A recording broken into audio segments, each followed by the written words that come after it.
इस कार्यक्रम के प्रसारण पुण्यार्जक हैं Shri Kanwar Lal ji Mahavir Prasad ji Patni, RK marble group, Madanganj, Kishangarh, Rajasthan.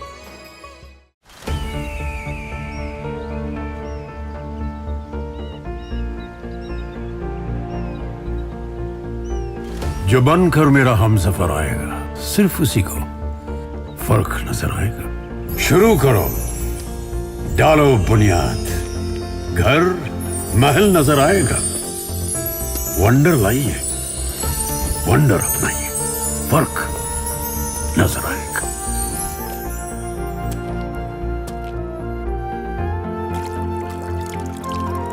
पानी भर लो अंजलि में, चांद उतर आएगा।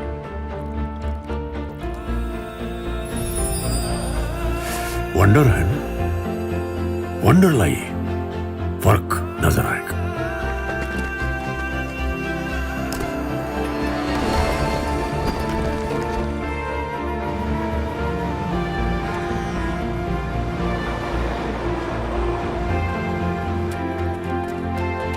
पहला घर तो खड़ा करो, शहर नजर आएगा।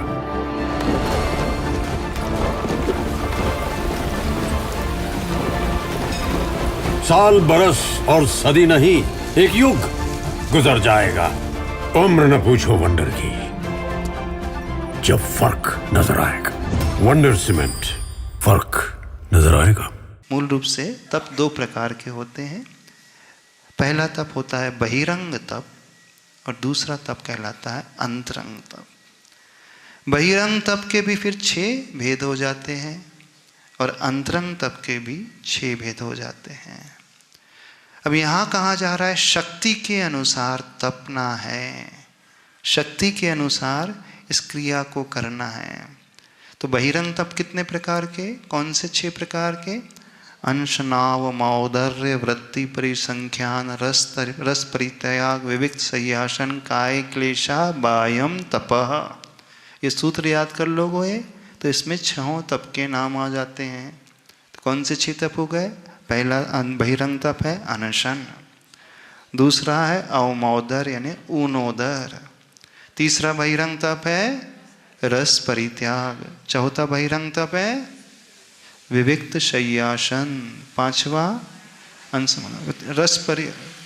वृत्ति परिसंख्यान है अंशनाव मौदर वृत्ति परिसंख्यान, तीसरा तप है वृत्ति परिसंख्यान, चौथा रस परित्याग, पांचवा तप है विविक्त सय्यासन और छठवा बहिरंग तप है काय क्लेश। विविक्त शय्यासन और काय क्लेश, ऐसे 6 तप हो गए। इन्हें बहिरंग तप क्यों कहा जाता है? क्योंकि बहि द्रव्य के आश्रित जो होता है। बहि द्रव्य कौन सा है?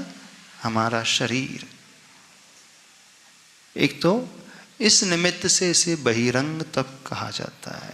दूसरा कारण है, दूसरा हेतु बताया, जो बहिरंग तप करते हैं वो दुनिया वालों को दिखलाई देते हैं, तो वो बहिरंग तप कहलाता है।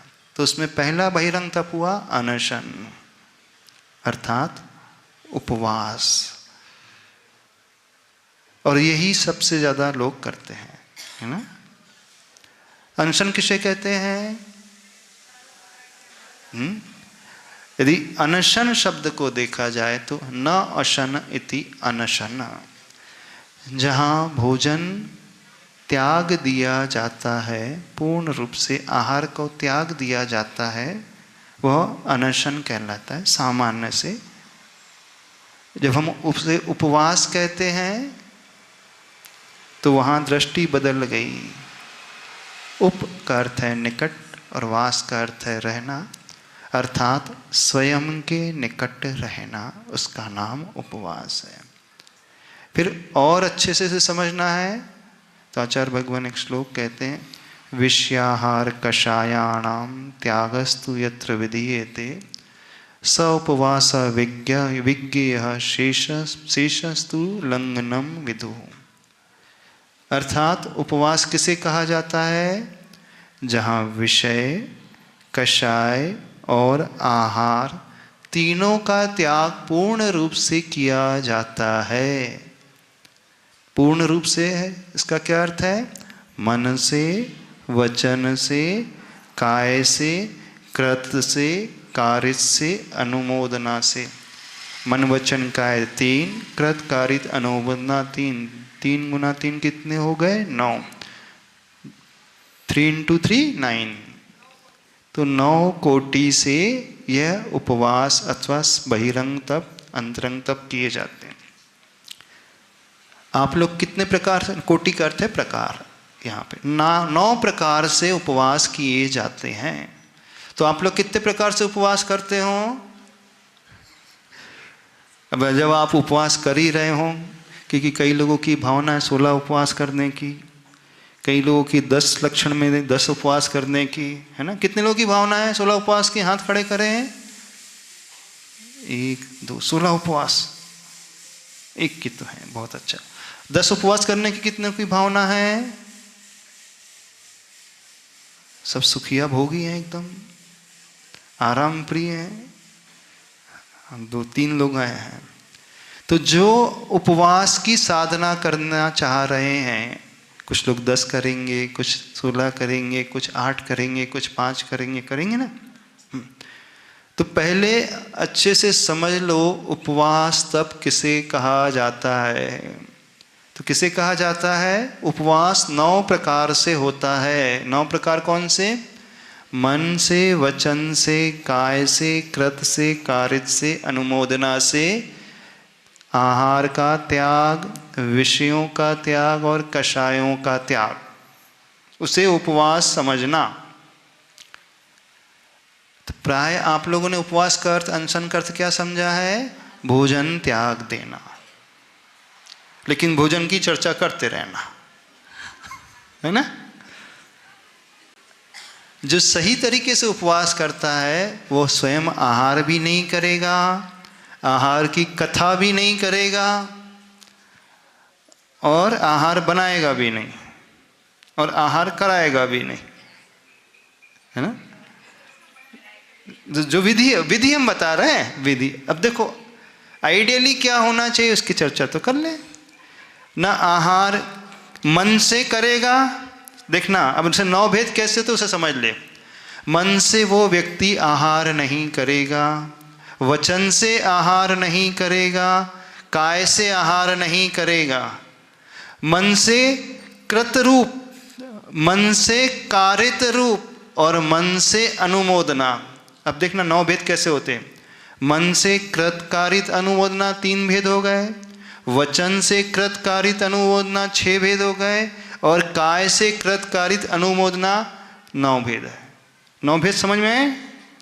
यानी एक होता है मन से वो आहार कर रहा है, भोजन तो नहीं कर रहा है लेकिन सोच रहा है आज तो ये खाना है, ये हो गया मन से। और एक बोल करके आज मुझे खाना है, ग्रहण करना है भोजन, तो ये हो गया वचन से आहार। जब हम उपवास की बात करेंगे तो ऐसे उपवास में मन से उपवास, मन से उपवास वो कहलाता है कि हमारे मन में उस दिन आहार का कोई भाव ही नहीं आए, विचार ही पैदा ना हो। वह मन से अनशन, मन से उपवास कहलाता है, ने भोजन की याद ही ना आए। जो लोग पहली बार करते हैं भोजन, आहार तो त्याग देते हैं, लेकिन जब उन्हें भूख लगती है तो उन्हें भोजन याद आने लगता है, याद आने लगता है ना। तो वो भी नहीं होना चाहिए। अब वो कैसे संभव है कि आपने उपवास किया और आपका मन आहार की ओर जाए ही ना? तो उसका सबसे अच्छा उपाय है उस दिन व्यक्ति अपना पूरा दिन जो है मंदिर में व्यतीत करे, गुरुओं के निकट रहे, स्वाध्याय करे, सामायिक करे, माला फेरे, तत्व चिंतन करे, धर्मामृत को स्वयं श्रवण करे और अन्य को श्रवण कराए। धर्मामृतम स्वयं पिबेद अन्यान पावेद, ऐसा एक श्लोक आता है तत्व रत्नकरण श्रावकाच में। स्वयं वह पिए और दूसरों को पान कराए।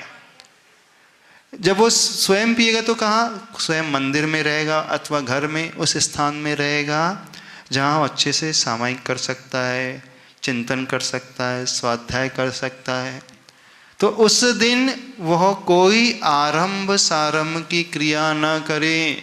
जिसमें षटकाय के जीवों की विराधना होती है, वध होता है, ऐसा घर गृहस्थी का काम न करे।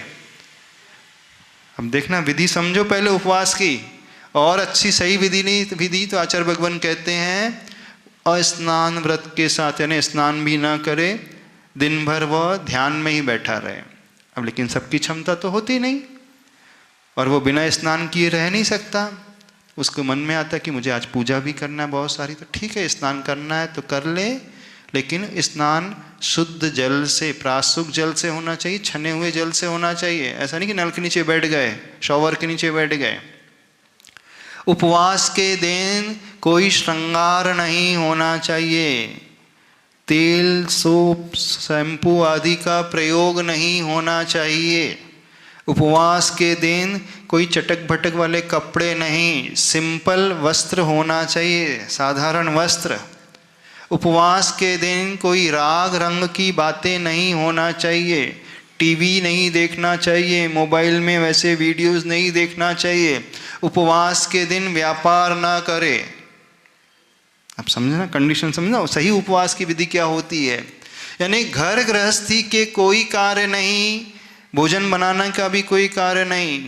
तो पहला जो उपवास का भेद हुआ, मन से क्या हुआ, मन में आहार का भाव ना आए, कृत, मन से कृत नहीं हो। दूसरा भेद हुआ वचन से कृत, अर्थात उस आहार के बारे में वो चर्चा ना करे, यानी भोजन कथा उस दिन उपवास के दिन नहीं होना चाहिए, ये भी कथा। तीसरा भेद हुआ मन से नहीं, मन से कृत, मन से कारित। पहले अपन मन के लगा ले तीन भेद। मन से कारित यानी मन से कोई प्रेरणा दे ना दे, और प्रेरणा देना हो तो दूसरों को उपवास की प्रेरणा दे, तो मन से कारित। और मन से जो है कोई उपवास कर रहा है तो उसकी अनुमोदना करना, तो ये मन से कृत कारित अनुमोदना, तीन भेद हो गए। फिर वचन से कृत कारित अनुमोदना, तो स्वयं वह उपवास कर रहा है तो आहार की चर्चा स्वयं करे ना, करवाए ना और अनुमोदना ना करे। तीसरा, ये तीन भेद हो गए। फिर सातवां भेद क्या, अनुमोदना, एक कृत का वच काय से स्वयं भोजन न करे, स्वयं भोजन दूसरों को न कराए, और कोई कर रहा है अथवा कर रहा है तो शरीर से इशारा ना करने कि हाँ बहुत अच्छा, बोले मेरा तो उपवास है, तुम तो जाके खा लो, कुछ नहीं होता है ना। तो वचन से भी कह दिया और हाथ से भी इशारा कर दिया। तो 9 भेद समझ में आ गए। उपवास कैसे होते हैं, मन वचन काय और कृत कारित अनुमोदना, ये हो गया आहार संबंधी। अब दूसरा है विषय संबंधी, यानी पंचेंद्रिय के विषयों की ओर उसका मन नहीं जाना चाहिए। स्पर्शन इंद्रिय का विषय नहीं, रसना इंद्रिय का विषय नहीं, घ्राण इंद्रिय का विषय नहीं, चक्षु इंद्रिय का विषय नहीं, कर्ण इंद्रिय का विषय नहीं। उसमें भी 9 भेद लगेंगे, मन वचन काय कृत कारित अनुमोदना। तो स्पर्शन इंद्रिय यानी अपने को सजाना धजाना, श्रृंगार नहीं। रसना इंद्रिय संबंधित, अब परफ्यूम नहीं लगाना उस दिन, डिओड्रेंट आदि से दूर रहना, सुगंधित तेल क्रीम से दूर रहना। चक्षु इंद्रिय का विषय टीवी नहीं देखना, मोबाइल नहीं देखना। और कर्ण इंद्रिय का विषय म्यूजिक सॉन्ग्स आदि, गाने आदि नहीं सुनना। तो विषयों से, पंचेंद्रिय के विषयों से वो उस दिन दूर रहे।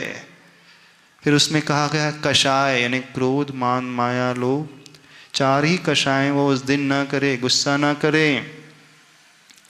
और हमने देखा उपवास के दिन बहुत सारे लोगों को बहुत गुस्सा आती है, हाँ, क्योंकि पित्त भड़कता है ना तो फिर क्रोध भी आने लगता है। तो कितने उपवास के दिन क्रोध आता है, बिल्कुल क्रोध नहीं आना चाहिए, ईर्ष्या नहीं करना, छल कपट उस दिन नहीं होना चाहिए, मायाचारी किसी प्रकार की नहीं, अभिमान की कोई बात नहीं, और कोई लोभ तृष्णा की बात नहीं। तो अब बताना कितने लोगों का उपवास रहेगा। हाँ, समझ में आया कैसे उपवास किए जाता है। विषय, आहार, कषाय, इन तीनों का जहाँ त्याग होता है उसे उपवास जानना। और जहाँ सिर्फ आहार का त्याग है, पंचेंद्रिय की विषयों में, खाने पीने की चर्चाओं में, म्यूजिक में, एंटरटेनमेंट में लगा है, कषाय की बातें कर रहा है, तो उसको उपवास नहीं कहेंगे, उसे कहेंगे लंघन। शेषस्तु लंघनम, वो लंघन है। लंघन में क्या होता है? सिर्फ भोजन का त्याग किया जाता है, गृद्धता का त्याग नहीं होता है। तो वो लंघन एक प्रकार से फास्टिंग हो गई। जो मेडिकल साइंस के अनुसार भोजन को छोड़ना, ये हो गया उपवास।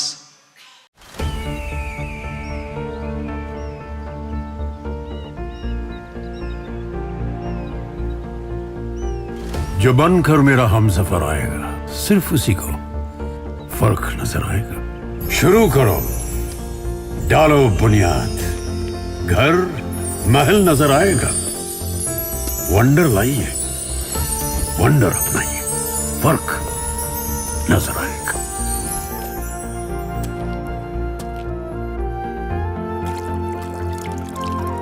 पानी भर लो अंजलि में, चांद उतर आएगा।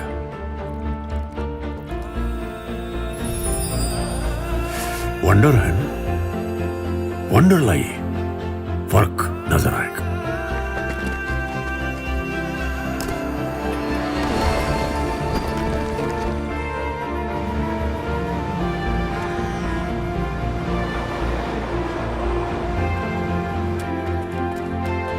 पहला घर तो खड़ा करो,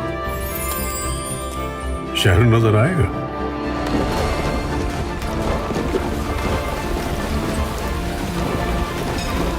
साल बरस और सदी नहीं, एक युग गुजर जाएगा। उम्र न पूछो वंडर की, जब फर्क नजर आएगा। वंडर सीमेंट, फर्क नजर आएगा। इस कार्यक्रम के प्रसारण पुण्यार्जक हैं श्री कंवर लाल जी महावीर प्रसाद जी पाटनी, आरगे मार्बल ग्रुप, मदनगंज, किशनगढ़, राजस्थान।